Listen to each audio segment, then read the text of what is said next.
Feito o marketing, o comercial, né? Vamos à nossa aula e vamos abrir a Bíblia em Oséias capítulo 4. Pessoal, capítulo 4 vai pegar na cabeça do Giovanni, do Nilton, na minha, no Luiz, no Alex, no Sérgio. Esse capítulo 4 é cruel, hein? Giovanni já orou. Nós vamos ler dos versos 1 a 10. Ok? 1 a 10. Então nós vamos começar em capítulo 4, corrupção geral em Israel. Vamos ler do 1 a 10, cada um pode ler um versículo. Romualdo, pode começar? Oséias 4, 1. Ouve a palavra do Senhor, vós filhos de Israel, porque o Senhor tem contendas com os habitantes da terra, porque na terra não há verdade, nem dignidade, nem conhecimento de Deus. Tudo quanto aparece e sobressai é maldição, mentira, assassinato, roubo, furto, adultério, traição. Transgressores muito além dos limites. A violência e o derramamento de sangue crescem sem parar. Por isso a terra se lamentará, e qualquer que morar nela desfalecerá com os animais do campo, e com as aves do céu, e até os peixes do mar serão tirados. Todavia ninguém contenda, nem reprova o outro, pois o teu povo é como os que contendem com o sacerdote. Como castigo os seus crimes, vocês sacerdotes tropeçarão em dia claro e à noite. Os falsos profetas que vocês arranjaram tropeçarão também. Eu vou destruir Israel, a mãe de vocês. Meu povo foi destruído por falta de conhecimento. Uma vez que vocês rejeitaram o conhecimento, eu também os rejeito como os meus sacerdotes. Uma vez que vocês ignoraram a lei do seu Deus, eu também ignorarei seus filhos. Meu Deus. 7. Microfone. Verso 7. Como eles se multiplicarão, assim pecaram contra mim. Eu mudarei a sua honra em vergonha. 8. Comem de oferta pelo pecado do meu povo, e pela transgressão dele tem desejo ardente. 9. Márcio. Por isso, como é o povo, assim será o sacerdote, e visitarei sobre ele os seus caminhos, e lhe darei recompensa das suas obras. E o último 10. Comerão, mas não se fartarão. Entregar-se-ão à sensualidade, mas não se multiplicarão, porque ao Senhor deixaram de adorar. Muito bem. É um capítulo pesado, mas é um capítulo necessário a gente estudar. Corrupção geral em Israel e o remédio de Deus. Muito bem. Como eu estou com a voz meio ruim, Giovanni, leia para nós aquele slide ali. Eu vou pedir que vocês leiam, porque eu preciso poupar um pouco minha voz. Esse capítulo abre a última sessão da profecia, na qual os mesmos temas se repetem repetidamente. Você pode ver que é nota de uma música só. A culpa da nação é enfatizada, Oséias 4, de 1 a 3, com atenção especial à culpa dos sacerdotes, Oséias 4, de 4 a 8. A profecia do castigo para todos, Oséias 4, de 9 a 10. E a elaboração das práticas imorais em sua religião, Oséias 4, de 11 a 19. A terminologia do capítulo, especialmente nos 3 primeiros versículos, é técnica e jurídica. Isso. Nessa acusação, e acusação contra Israel, é o próprio Deus quem faz as acusações e pronuncia o julgamento. O Senhor acusa Israel e o Senhor acusa os sacerdotes. Essa fala de Deus, quando ele diz, tem uma contenda, no hebraico eu tenho uma acusação formal, como se fosse assim, o PGR, o santo PGR, está fazendo uma acusação formal a um réu. Nota, Deus usa uma palavra de juízo. É como se fosse assim, ele sai daquela esfera religiosa, daquele lamento de um Deus que sofre a traição do seu povo que ele criou. Que Israel foi criado, não foi escolhido. Tem algumas pessoas que dizem, não, porque Deus escolheu Israel. Como é que ele vai escolher uma coisa que não existe? Ele escolheu criar Israel. Então o povo que ele vai criar, que criou por uma missão, e que agora volta as costas a essa missão, porque se envolve com idolatria. Então Deus tem uma queixa, lamenta uma queixa. Agora ele sai do campo religioso e ele entra no campo civil. Eu tenho agora uma queixa. Não é agora uma reclamação, ou não é um lamento, mas agora é uma queixa-crime. E aí ele vai acusar Israel. Vamos lá, profetas foram enviados para serem luz nas trevas, para contar às pessoas sobre suas falhas, para alertá-las sobre o julgamento de Deus aos quais se expunham pelo pecado. Ô Nilton, eu acredito que o que você me perguntou hoje, Deus já está respondendo aqui. Eita glória. E eu acho que esse texto aqui para o Sérgio também é um bálsamo para vocês. Nós não podemos compactuar com o pecado. Ainda mais quando é o pecado alheio. Eu vou me virar com os meus próprios pecados. Eu sei onde é o meu limite. Eu sei até onde eu posso ir. Mas o Sérgio tem que trabalhar no outro. Então nós, como profetas, e todos nós o somos, nós temos uma missão. Qual é a nossa missão? Ser luz nas trevas. Irmãos, pastores, prestem atenção.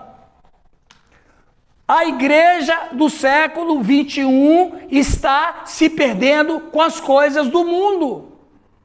E eu não estou falando de coisas do mundo, como a gente dizia uns 30, 40 anos atrás, com bebida, com sexo fora do casamento, isso aí já. Mas a mentalidade, por exemplo, quem se envolvia com coisas erradas há 30, 40 anos atrás, bom, sabia que aquilo era errado. Bom, eu não posso me envolver com bebida, porque bebida não é uma coisa... Eu não posso ir para o boteco, não posso me embriagar nos bares, eu não vou para barzinho e ficar tirando foto de uma mesa cheia de garrafa de cerveja, eu não vou fazer isso. Antes, o Giovanni que sabe disso, você chegava num grupo de jovens e você ia falar que sexo antes do casamento é pecado. Os pastores pregavam, os meus pastores pregavam, a gente tinha um temor. Os seus pais não falavam isso? Minha afinada mãe dizia, olha aqui, hein, se você engravidar uma menina, eu tinha 15 para 16 anos, você vai casar com ela, hein? Seja, daí na época falava, né? Seja ela pobre, seja ela negra, seja ela pretinha, seja quem for. Aí você já ficava com aquele temor assim, né? Meu Deus. Hoje, os caras estão dando risada na igreja. Os jovens não estão nem aí. Então, o que está acontecendo? Será? E o problema agora não é que eles fazem, porque antes também fazia, mas fazia na consciência que estava errado. Hoje faz na consciência que é o quê? É normal. Por que era camuflado? Porque tinha temor. Não, mas hoje você mostra o que você está fazendo e não se incomoda. Porque o cara que está na igreja, 50, 60, 70, ele camuflava, a hora que vazava, o pastor colocava em culto. Exatamente. Porque era blindado, era um negócio camuflado, não tinha a rede midiática, era zero. Não, então, era camuflado. Hoje a possibilidade de transparência na família é muito maior que a gente imagina. Mas sabe hoje o exemplo pastoral é totalmente diferente dos anos 50. O pastor hoje é transparente praticamente com tudo. Fala. Em relação à palavra, antigamente era camuflado, mas só que o peso do pecado estava na mente da pessoa. Exato. Sabe por quê? Porque existia e existe. E aqui está o problema, eu quero abordar o que ele falou, tem certo, tem muita razão, mas eu vou explicar um motivo aqui, ó. Quando alguém quebra essa regra, o que ele acabou de fazer?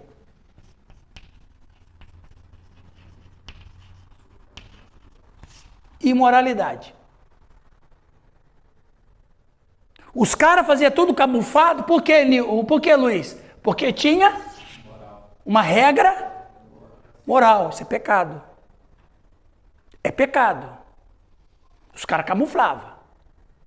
Hoje, nós estamos indo daqui, nós estamos indo para isso aqui, ó. A moralidade.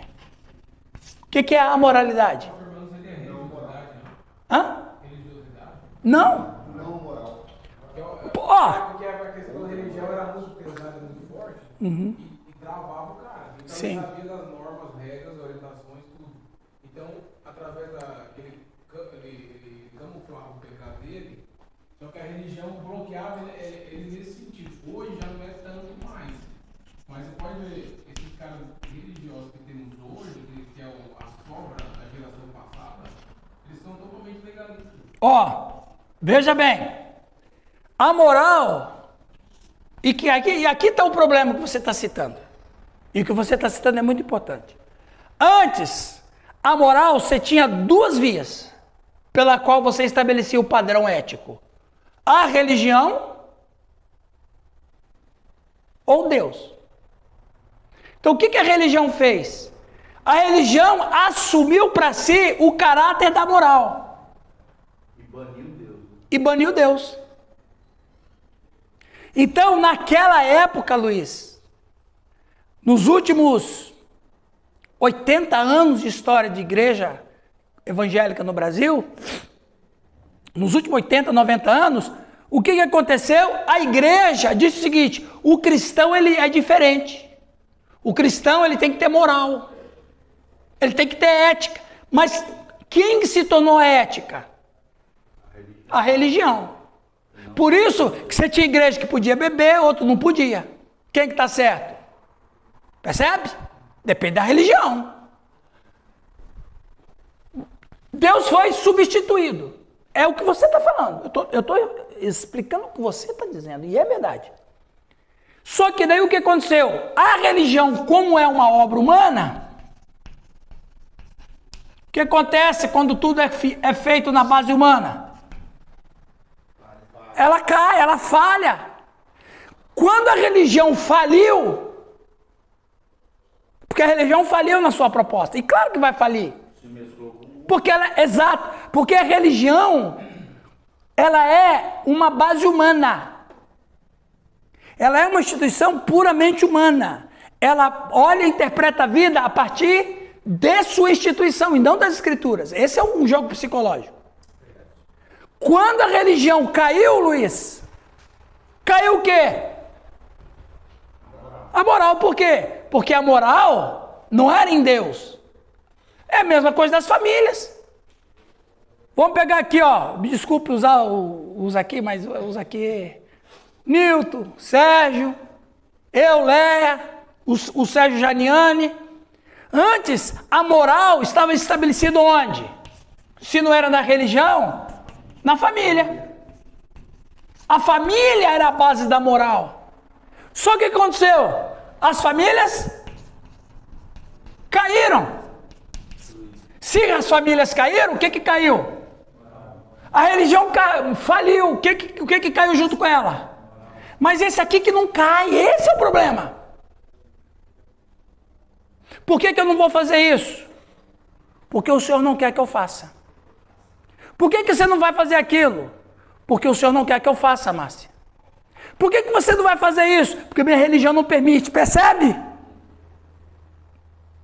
Ô pastor, mas a igreja é como Israel, teve os altos e os baixos. Teve fase de corrupção, fase de... Exato. Fase de miséria, fase de prosperidade, então oscilava. Oscilava. A igreja evangélica Por exemplo, aqui no Brasil, ela oscila o tempo todo. Teve o auge do avivamento. Sim. Que os próprios crentes, profetas, falaram inimigo, profetizavam, mataram o avivamento. Sim. E agora, fazendo a comparação de geração, a minha geração e a da frente são os culpados pela libertinagem que está dentro da igreja hoje. E você falou tudo agora. E você está me dando argumentos para minha tese. Porque como que você vai estabelecer um princípio de vida naquilo que não é confiável? Percebeu, Luiz? Você disse bem, a religião oscila. Por que ela oscila? Porque ela é humana. A religião oscila. Porque, veja bem, eu estou ocupando o lugar de alguém que já morreu. A religião, ela é substituível. Teu pai não está mais aqui. Você está no lugar dele. Um dia, Luiz, você não vai estar. Você vai projetar alguém para ficar no teu lugar. Só que como a humanidade ela é volúvel, você não sabe quem é que vai ocupar o seu lugar. Se a vida ela está estabelecida em princípios humanos, seja a família, seja a religião, em algum momento ela vai falir. Mas se ela está estabelecida em Deus, Deus não se mexe. Deus é imovível. E você disse tudo. Qual é o problema? Veja bem, o que os caras plantaram lá atrás, Sérgio, a gente está colhendo hoje. Por que os primeiros pastores, no começo do século XX, não ensinou que a vida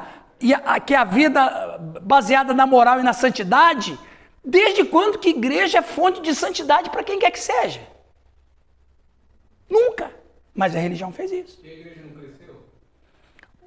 Você veja bem, ela pode ter crescido, mas não cresceu com qualidade. Ela cresceu por misericórdia e graça de Deus, mas ela não tinha vida em si mesma. Ela cresceu por uma questão de resultado. Porque, ora, sinceridade, pessoal, se a gente tirar a espiritualidade da igreja, vamos dizer que a igreja ela é um grupo que eu tenho que gestar, como é que é não? Fazer gestão, porque isso fica estranho. Vamos dizer que a igreja, se o Luiz é um bom gestor, ele nem precisa do Espírito Santo. Se o Newton for ele foi gerente de loja 129 anos. Se o Newton for aplicar todos os princípios de gestão de pessoas num grupo da igreja, ele nem precisa do Espírito Santo, porque ela vai se autoproduzir. Só que ela não vai ter? Ela não vai ter? Vida. Quando a gente tira Deus do princípio e põe o que eu acho, ou o que a religião, porque a religião é o que o homem acha. Ela, em algum momento, ela vai cair. Mas tem um cara também que tem o Espírito também não faz bullying. Então, mas aí quem tem o Espírito Santo, Luiz, quem tem o Espírito Santo e a sua própria vida está pautada no que o Espírito Santo produz, ele não precisa falar nada. A própria vida dele vai influenciar os outros. Mas aí é que é. A gente tem, na verdade, quem é que faz a obra em nós é o Espírito Santo. Você não tem que fazer nada mesmo. Deus não cobra resultado, mas cobra o caminho. Exatamente, Deus não cobra resultado, porque resultado depende do que o cara quer ou não quer. Agora, Deus depende de uma ação nossa, no sentido de que eu posso fazer coisas, mas pelo meu testemunho, às vezes nem sempre preciso dizer muita coisa. Só uma atitude que eu tome, só uma decisão que eu faça, já faz com que o cara fale, por que o Ramiro fez aquilo? Por que o Ramiro perdoou aquele cara que fez tanta afronta com ele? E a igreja também não é um lugar de quantidade, porque ele falou, de repente o cara tem o Espírito Santo, mas o cara não faz nada. Mas às vezes o que o cara faz, uma vez, o cara ouve, passou, e o cara saiu e nunca mais voltou na igreja, mas a vida dele mudou e ele vai ser testemunho pro resto da vida. Exatamente. E hoje nós vemos igrejas lotadas, às vezes com pessoas sem qualidade de ensino. Né? E essa falta de qualidade de ensino vai produzir cristãos muito frágeis. Aí onde que nós entramos que temos que ter lugar do talão, tem que fazer isso, tem que colocar coisas que tiram a atenção de Deus. Né? Nós temos ali o pessoal de mídia que, desculpa, que é a favor, que eu não sou, tem na minha igreja, eu sou contra, eles sabem. Que a pessoa está ali orando tudo e tem um cara batendo uma foto, tem outro não sei o quê. Aí tem a equipe de dança, tem que ficar dançando lá, tudo tirando a atenção da pessoa que está lá para adorar a Deus. Né? Então é uma coisa que vem... Não, é o pensamento dele. É minha opinião, né? Eu acho que somos um país livre, cada um tem sua opinião. Mas é uma coisa que tira a atenção. Não, nós não somos um país livre mais não. Não, mas pelo menos... Aqui somos, né? Aqui somos, entendeu? Então é uma coisa que tira a atenção das pessoas, né? Então cada vez mais tem coisa para tirar a atenção da pessoa. Antes a gente ia lá, né?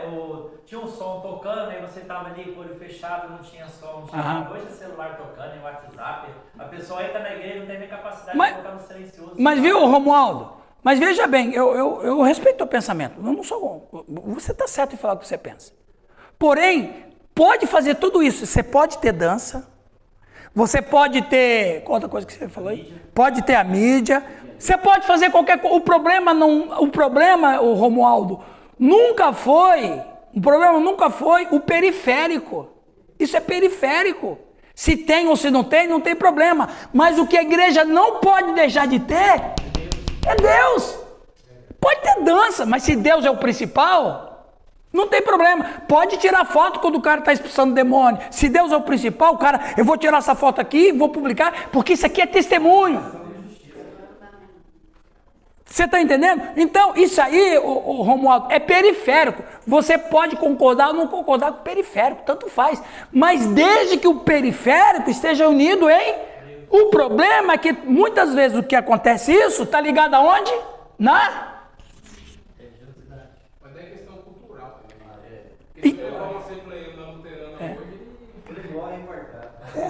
Só que daí você tem razão. Só que a cultura é o seguinte, Luiz. As culturas locais existem, as culturas denominacionais existem, mas eu não posso sobrepor a minha cultura sobre a sua. Porque se eu sobreponho a minha cultura sobre a sua, eu estou sendo... Mas se eu tenho a minha cultura em Deus, eu vou dizer que legal, lá na igreja do Luiz, Deus se manifesta no povo gritando. Na minha igreja, Deus se manifesta com o povo em silêncio. Mas olha que coisa linda, é a diversificação de Deus. Ou tendo arrepio, sem arrepio. Ou tendo arrepio, ou não tendo arrepio, ou dançando, ou não dançando, ou se tem coreografia, não tem... Não tem problema, isso é periférico. Cultura é periférico. O que nós não podemos fazer é que Deus esteja longe do nosso alvo. Vocês entenderam? Posso fazer um comentário? Pode. Se não falar de mídia e dança, tá bom. O pastor já deu um estudo para nós uma vez sobre pós-modernidade. Foi. A igreja hoje vivendo a pós-modernidade, porém sem perder a essência cristã, que é o evangelho de Cristo em nossa vida. Né? Porém, é difícil manter isso em uma membresia que parece, sabe, imigrantes. Sim. Hoje estão aqui, amanhã estão ali. Você corrige o pecado de alguém hoje, a vida de alguém que tem pecado hoje, o que ele faz? O que ele faz para a igreja? Ele sai daí para outra. Ele vai para outra. E aí ele vai levando essa vida de promiscuidade para outro lugar. Isso. Você conhece um fato que aconteceu na nossa igreja, vou citar aqui, os demais acho que não conhecem. Eu fui corrigir uma pessoa que é do louvor, por questões de... Por ser do louvor, tá? Porque está lá no altar cantando, está lá tocando o seu violão, cantando, e as postagens não condizem com aqui, postagens de Facebook. Sim. Não condizem com a parte de quem faz parte do louvor. Entendi. Entendeu? Aí eu corrigi, ele se levantou contra ele, eu contra a minha esposa, simplesmente saiu da igreja. Sim. Ele leva isso com ele para outra denominação? Então, exato. Como que a gente faz? O pecado continua sendo pecado. Aqui, ó, exatamente aqui, Luiz, ó. O pecado continua pecado. Ele vai se metamorfoseando com o passar dos séculos. A sua estrutura continua maligna. É porque a pessoa ali, ela tá, para ela, aquilo ali é um cargo de status. Exato. No caso, ele não está louvando a Deus, né? Vamos pegar isso aqui. O que faz a religião? A religião, ela que vai dizer o que é pecado ou não. Muitos anos, algumas igrejas, culturalmente chamadas de legalistas, ter televisão era pecado. Então, O grupo definiu, Márcia, que o cristão não pode ter televisão porque é pecado. O cristão não pode jogar futebol porque é pecado. O cristão não pode ir porque é pecado. Então, a religião produziu, legalizou e teologizou uma coisa que é absurdo. E até hoje em alguns cantos. Eu conheço essa história. Escuta o que eu vou dizer para vocês, hein? Tinha um tesoureiro na nossa igreja. O pai dele jogava futebol nos idos dos anos 70. O bicho era um boleiro, igual o Romualdo. Boleiro. Aí ele se converteu a Cristo numa Assembleia de Deus. Primeira coisa que falaram para ele. O que vocês acham? Sérgio, você que... Não, ele jogava futebol. Primeira coisa. Qual é a coisa que ele tem que mudar? Não precisa ele mudar a moral, mas ele não pode jogar futebol, porque é pecado. Pode continuar pecando. Pode continuar, mas o futebol... Aí o cara, não, se é pecado eu não quero. E o cara ficou na Assembleia. 35 anos depois, a própria Assembleia começou a ter time de futebol. Sabe o que ele fez? Processou a Assembleia de Deus por danos morais. Porque ele se sentiu enganado por 35 anos. Agora ele era um cara de mais de 60. Não pode mais jogar futebol. Perdeu tempo. Aí ele fez um cálculo de 35 anos do prazer da atividade que ele tinha e que foi proibido. O cara processou a Assembleia de Deus. Ganhou. E foi uma alta cifra. Eu vou entrar em doação para renovar. Mas você assistia a TV escondida lá no quarto? Então, veja, qual é a queixa do Oséias? Qual é, e aqui não é um lamento de Deus, como ele faz no capítulo 2 e 3. Agora é uma oficialização em... O povo perece... Conhecimento de quê? Se eu ensino religião, eu estou omitindo isso aqui. Se eu ensino humanismo... Não. Se eu ensino humanismo, eu estou ocultando isso aqui. Ou seja, o conhecimento de Deus é a mola propulsora da nossa vida. Se a gente tirar essa mola propulsora, a gente cai, Luiz. Porque a religião, você usou a palavra oscilar, e é pura verdade, a religião oscila, o homem em si, a família oscila, qualquer coisa que vem do mundo oscila. Então eu tenho que estabelecer naquilo que é firme fundamento. Quem é o firme fundamento? Deus. Se ela está fundamentada em questões humanas, oscila. E você mesmo deu exemplo. Vamos voltar aqui. Não. Ó, tem dois tipos de igreja. Foi bom, Luiz? Você tem a igreja. Exatamente. Você tem a igreja local. Você tem a igreja invisível. Quem é que faz parte da igreja invisível? É todo aquele que é convertido? Não. É todo aquele que é convertido numa igreja local. Mas numa igreja local, nem todo mundo é convertido.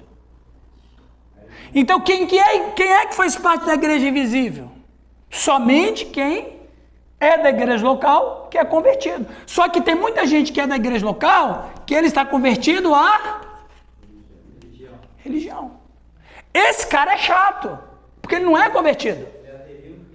Ele aderiu ao cristianismo. Muito boa fala. Ele aderiu ao cristianismo. Só que o cristianismo que ele aderiu tem um monte de regras porque essa instituição, ela não pode dizer o que é pecado ou o que deixou de ser pecado. Quem tem que falar isso é Deus. A igreja invisível é só os discípulos. Chegou um camarada para mim e falou bem assim, esses dias atrás: pastor, eu estou com um problema com meu filho de 20 anos, porque ele quer fazer tatuagem e colocar piercing. Aí eu falei, ele falou assim, e aí ele debate comigo. Ele fala assim, não, mas a Bíblia não proíbe. E o cara tem razão, onde está escrito na Bíblia? Você pode ter uma interpretação aqui ou acolá, mas é questionável. Aí eu falei, ó, a melhor resposta que a gente deve dar falei para ele, convém para você, convém para os outros, convém. A Bíblia diz, todas as coisas me são listas, mas nem todos convém. Convém. Ah, eu sei que é um assunto polêmico, tudo bem. Se não tem nada na Bíblia que proíbe ou desaprova ou aprova, vai no convém e deixa a consciência da pessoa. Porque quando a gente estabelece uma decisão em cima do que Deus falou, e não em cima do que a religião interpreta que Deus falou. Então, uma coisa, Luiz, é o que Deus falou. Aí é questão do tempo do Espírito Santo, né? A tatuagem pode ser usada por isso aí. O quê? O pessoal usa muito como da referência ao templo do Espírito Santo, né? Aham. Que é o corpo. Ao templo. O pessoal coloca como só para tatuagem. Não é saúde. Tem um monte de coisa. Tem um monte de coisa. Então, o que acontece? Não sei se vocês estão me entendendo. Então, qual é o problema da igreja evangélica márcia do século XXI? É que as suas origens, as suas raízes foram fundamentadas na religião. A moral não foi extraída da Escritura. A moral foi extraída do que eu acho o que Deus quis dizer quando Ele disse. Então, o que faz a religião? A religião interpreta o que Deus falou. Ok, então qual a religião que está certa? Bom, eu não sei, né, meu? O que Deus falou? Deus falou isso, então é isso que eu tenho que seguir. Se a nossa vida... Uma pessoa mandou mensagem comigo ontem e falou assim, pastor, eu estou com vergonha de ter pregado, sinto dó, a palavra falou, sinto dó das pessoas que me ouviam falar. Porque ela começou a fazer teologia agora. Aí ela falou, eu estou com dó das pessoas que me ouviam. Exatamente. Mas ó, você, o Giovanni, nós aqui no começo do ministério falamos um monte de heresia.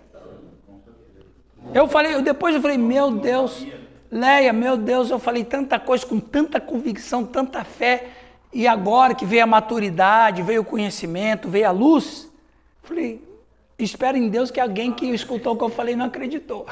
Não acreditou. Ok?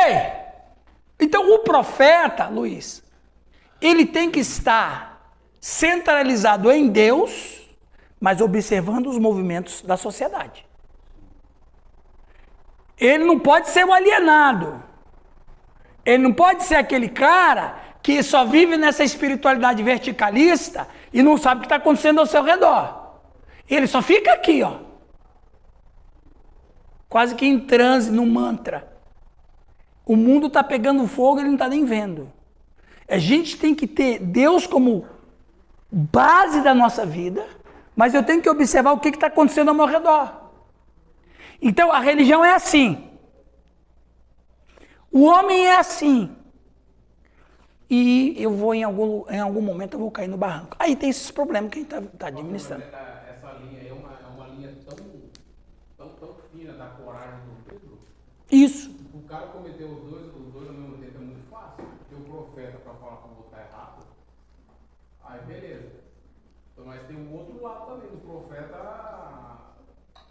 achar que aquilo é errado e começar a usar um ministério profético e começar a usar um pouco da hipocrisia. Exatamente. E começar a apontar o dedo.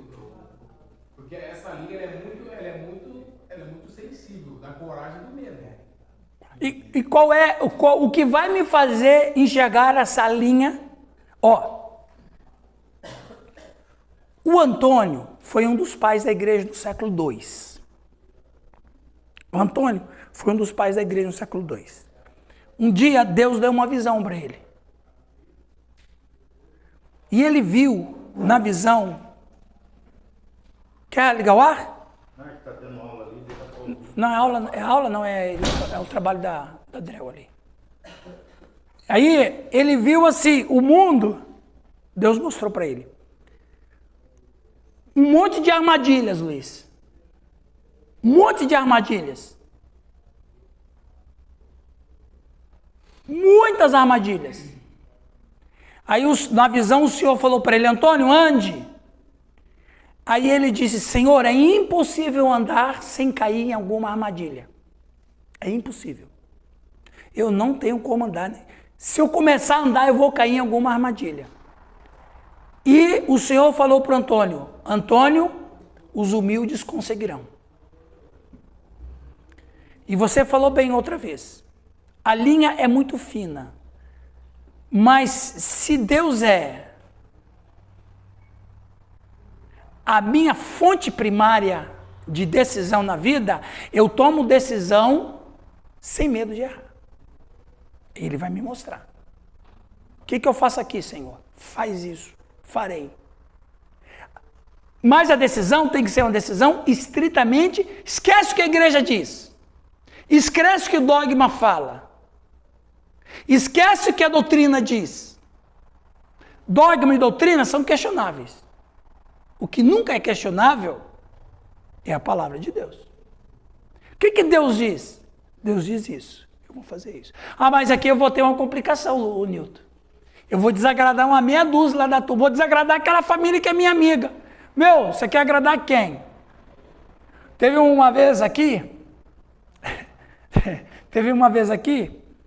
que um grupo de alunos foram comer uma pizza, uns anos atrás. Eles estavam sozinhos. Aí tinha um aluno lá que era meio esperto. Aí chegaram lá, eles ganharam uma oferta, foram comer uma pizza num lugar aí. Aí na hora de pedir e tal, aí um deles, eu quero uma coca, eu quero isso, aí eu quero um drink. Aí os outros ficaram assim, né? Aí o garçom trouxe o drink pro cara, né? Ah, você quer experimentar aí? Se embebedar lá, drink, rapaz, bebida destilada. Aí um bebeu, outro bebeu. Ninguém ficou sabendo, porque nós não tava, eles estavam só eles, eram uma meia dúzia ou 7. Aí um deles falou assim, pai, minha consciência tá pesando aqui. Aí chegaram para nós e falaram, olha, aconteceu isso. Ah, então vamos reunir, vamos saber o que aconteceu. Aí chegou todo mundo. Ah, eu falhei, eu pedi, mas um arrependimento, como ele era meio novo convertido. E vocês que são mais velhos, por que vocês beberam? Ah, não, é porque a gente não queria deixar ele triste. Já virou uma lição. Então, corporativismo. Não queria deixar ele triste. Ok, então vocês deixaram Deus triste. Quem vocês queriam deixar triste? Ele ou Deus? Ah, já sei, vocês preferiram deixar Deus, né? Essa é a questão, Luiz. Pastores, nós temos, preste atenção, nós temos que estar dispostos a perder. Pastor, mas é um mal do ser humano que vai levar pro resto da vida. O quê? Essa decisão aí, de querer apontar o pecado do outro. Claro. Quando é o outro, ainda é fácil. Mas quando é o teu filho, você não faz melhor. O Davi sofreu demais com isso aí. As decisões aí de fazer as coisas certas. Mas quando é o filho, dá brecha. Aí o cara... Vamos dizer, o filho é a fraqueza dele. Mas ainda assim, Jesus disse, quem não me amar mais do que o seu próprio filho. O exemplo é Eli, né? O exemplo é o próprio Samuel. Isso. Mas é um calcanhar de Aquiles que nós temos. Porém, nós precisamos, como profetas, agradar a Deus, independentemente se eu tenho que, por exemplo, se eu perder alguma coisa porque eu fiz algo para Deus, eu ganhei, na verdade. Eu ganhei. Então, nós temos que entender o quê? Que nós servimos ao Senhor. A igreja é do Senhor, então eu sirvo ao Senhor na igreja. O Luiz não serve à igreja, o Luiz serve ao Senhor na igreja. Não é o contrário. Não é o contrário. O pastor não é funcionário da igreja, mesmo que o religioso vá entender isso. A gente sabe disso. A gente sabe que tem muita gente na igreja que olha o pastor como se ele fosse funcionário da igreja. E não é verdade. Ele é um profeta de Deus que serve a igreja. E não o contrário. Então, quando ele toma decisões que desagradam um grupo da igreja, pô, mas nós pagamos você para quê? Não, vocês não me pagam para servir vocês. Vocês me pagam para eu servir a Deus. Ponto. É difícil? Muito. Mas a gente tem que saber lidar com isso, Luiz. Não tem jeito, cara. E se você se vê como um funcionário, você está na mão dele. Você tá e se o pastor se vê como um funcionário da igreja, e aí ele entende que ele vai agradar a igreja, o Senhor do céu está dizendo o quê? Giovanni, eu tenho uma contenda com você. Como ele fez aqui. Por que você acha que Deus tinha contenda contra os profetas de Israel? Porque eles inverteram a coisa. Envolvia o quê? Márcia. A gente vai ver isso agora no capítulo 4. Envolvia o dinheiro. É difícil? É difícil.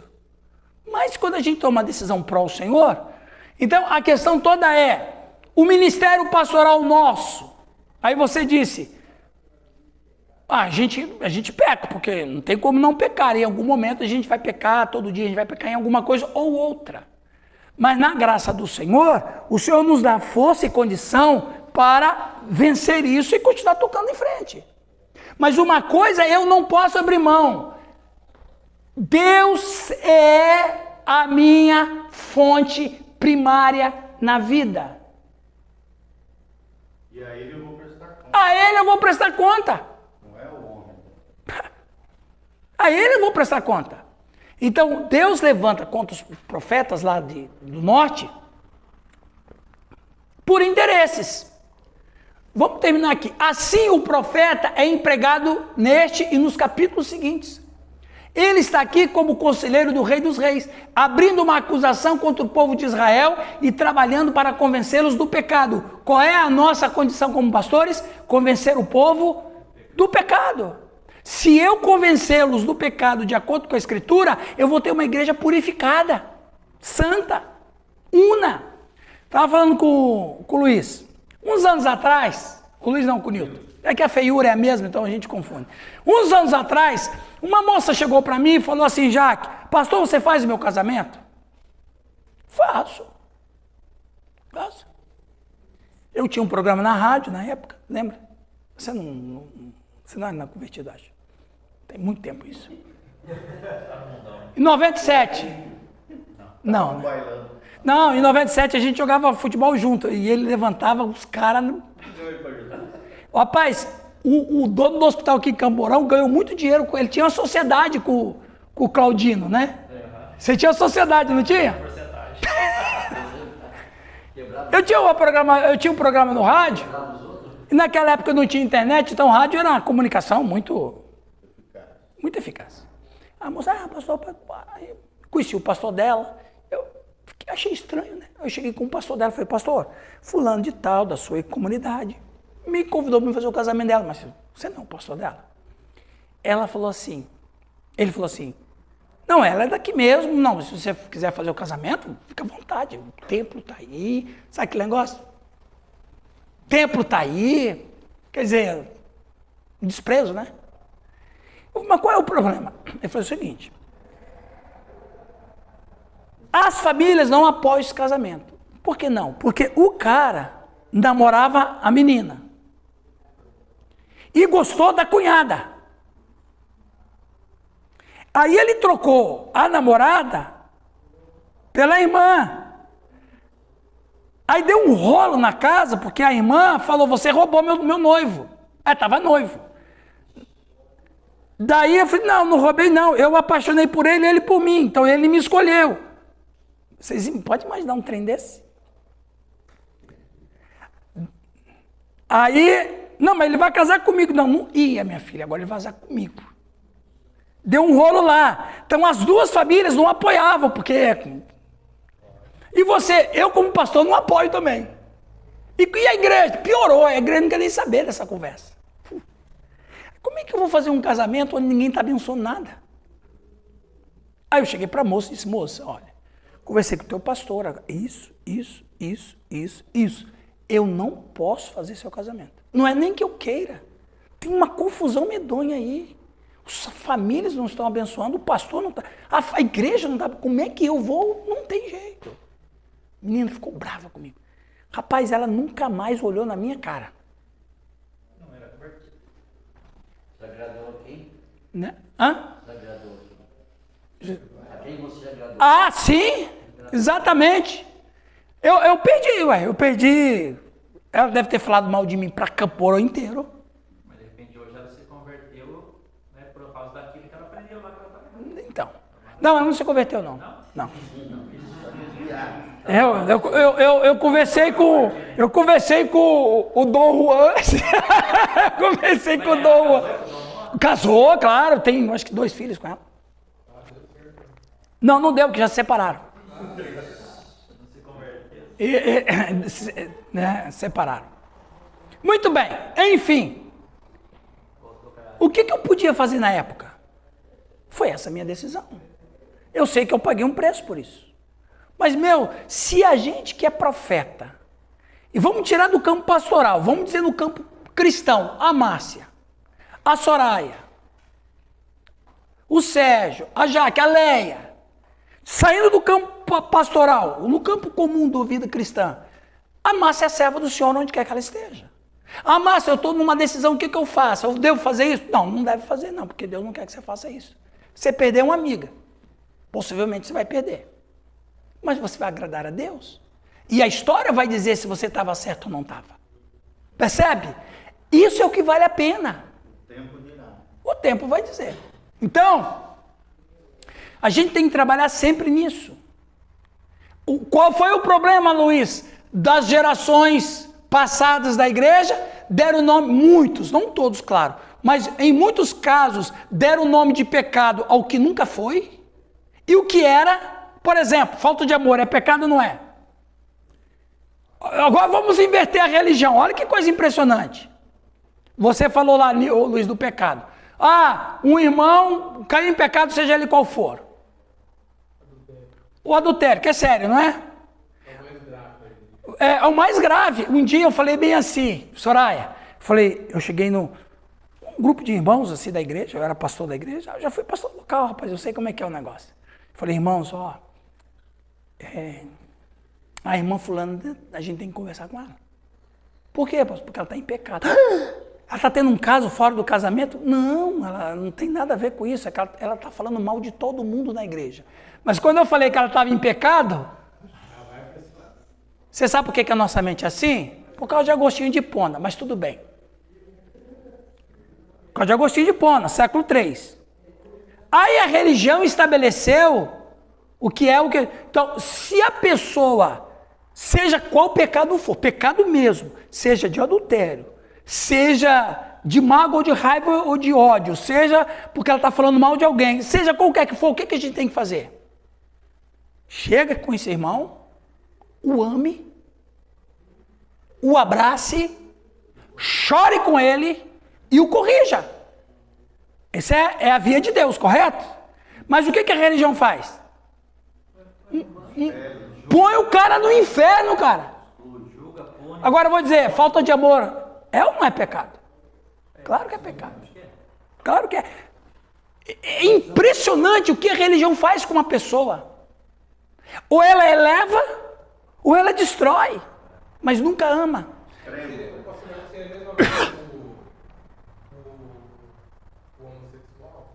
Mesma coisa. Porque o natural da igreja hoje é não conseguir ter esse relacionamento, é expulsar. Exatamente. O que a igreja tem que fazer? Numa situação, descobrimos aí, o Márcio, casado e tudo, mas ele se revelou. Aê, Márcio!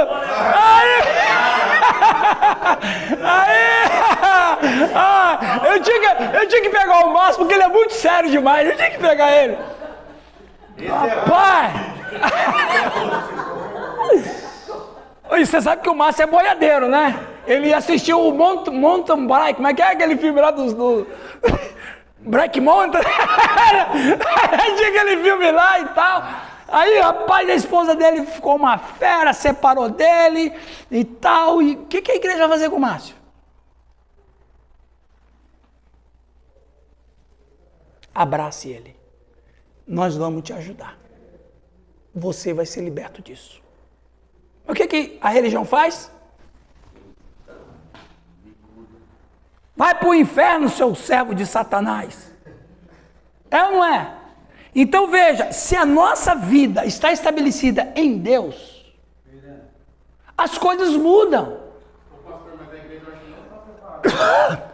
Não está, sabe por que não está? Porque tem muita religião ainda na cabeça dos caras. Tem muito legalismo. O legalismo não é de Deus.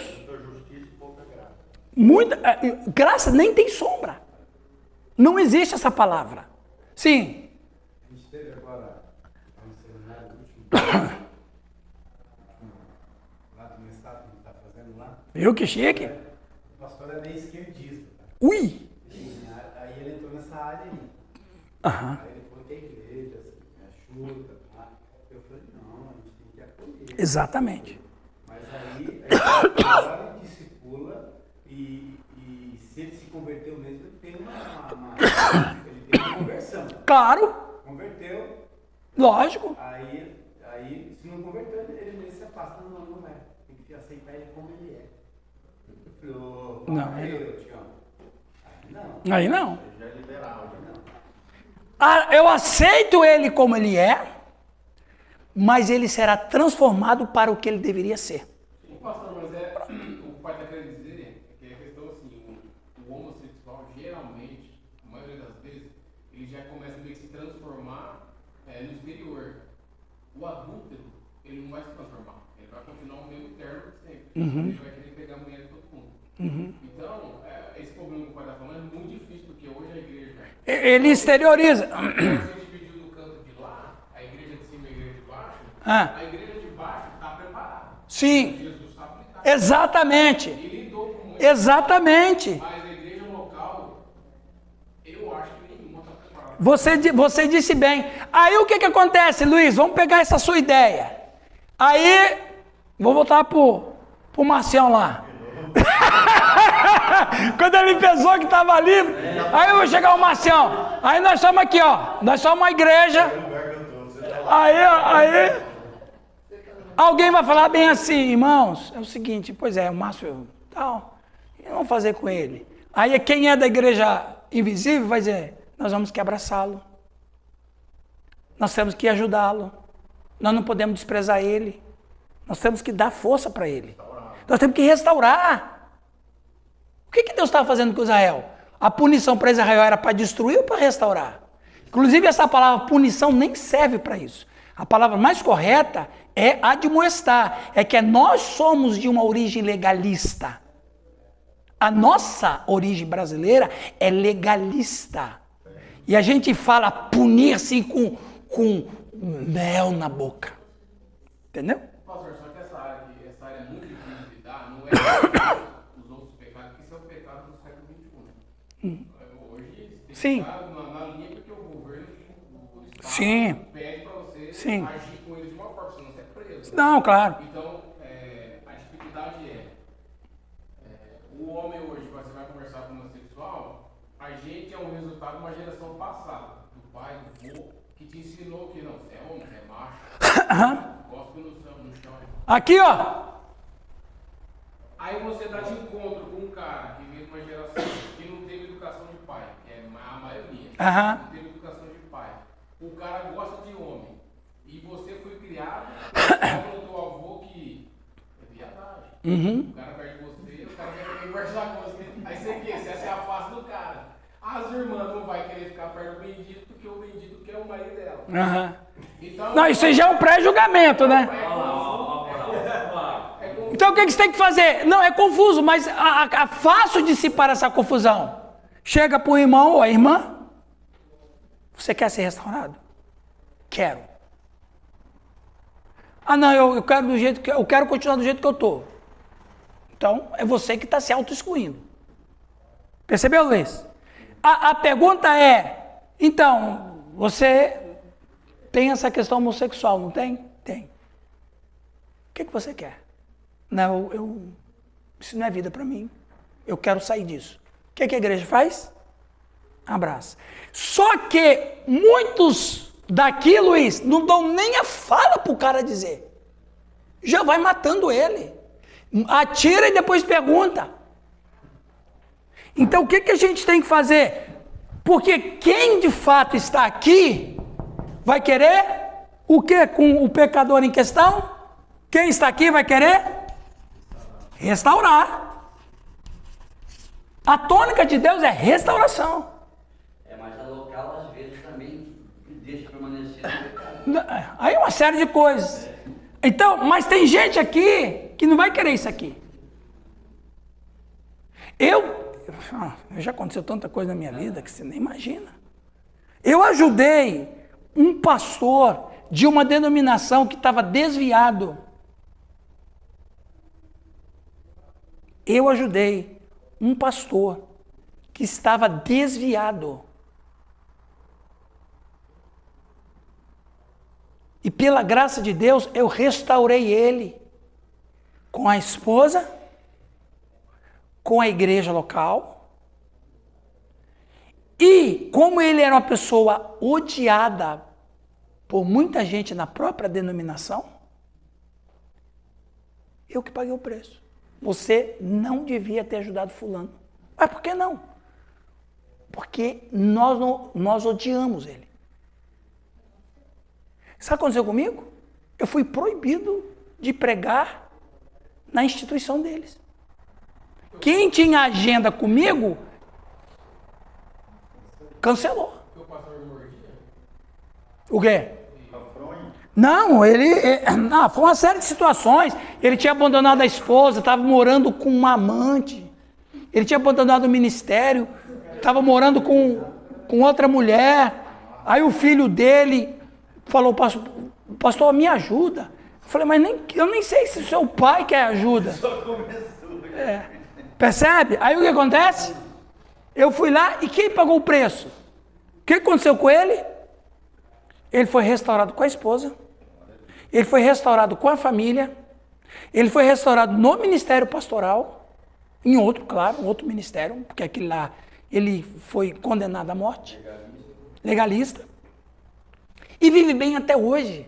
Hoje ele está aposentado, está jubilado. Mas ele está bem. Rapaz, eu fiquei mais sujo do que puleiro de galinha. Mas eu fiz o que era certo. Eu fiz o que era certo. Então o que acontece, Luiz? Você tem que abraçar o objetivo sempre é o quê? Inclusive, eu tenho uma gravação. Um desses líderes ligou para mim. No auge da crise minha. E eu tenho isso gravado até hoje. Ele falou assim, você é um excelente pregador, um excelente professor. Você é um cara gente boa. O seu problema é que você ajudou quem não deveria ajudar. Aí eu perguntei para ele assim, você rasgou Lucas capítulo 15 da sua Bíblia? O que trata Lucas capítulo 15? A ovelha perdida, a moeda perdida e o filho perdido. Eu não sei por que ele nunca mais falou comigo. Nunca mais. Por quê? Porque tem muitos líderes que só estão aqui e não estão aqui. Então o que você, Luiz, tem que fazer? Colocar os caras aqui deve ser a prioridade. Por que aqui deve ser a prioridade? Porque Deus é a fonte primária dessa turma aqui. É difícil, exatamente. É difícil, Luiz. Mas se você falhar na missão, não tem problema. Os profetas foram os servos de Deus que mais falharam. Me diz aí qual profeta teve sucesso. E mais foram mal. Não, sinceridade, Giovanni. Qual profeta teve sucesso no seu ministério? Me diz aí qual foi. Nenhum. Todos eles falharam nos resultados. Porque o povo não foi para o cativeiro? Então eles falharam. Onde eles não falharam? Na missão. Eu não posso falhar na missão. Eu posso falhar no resultado. Você disse bem, pastor, é difícil, mas enquanto eu estiver vivo, enquanto eu estiver como profeta de Deus, eu vou jogar os caras na igreja invisível. Como é que você joga os caras lá? Bíblia, evangelho, amor. Tem outro jeito. Não, que batismo também se perdeu, cara. Não, se perdeu. Não, se o Márcio não quiser... O Márcio fica 3 semanas sem vir no curso. Aí quando vem, meu... Ok, mas eu acho que a nossa aula está indo muito bem. Eu acho. Sai do assunto. Ai, boy, ok. Me deixa de... Ô, louco, que hora agora? Hora da merenda. Não, eu não acredito. Rapaz, 10h40. Eu não acredito.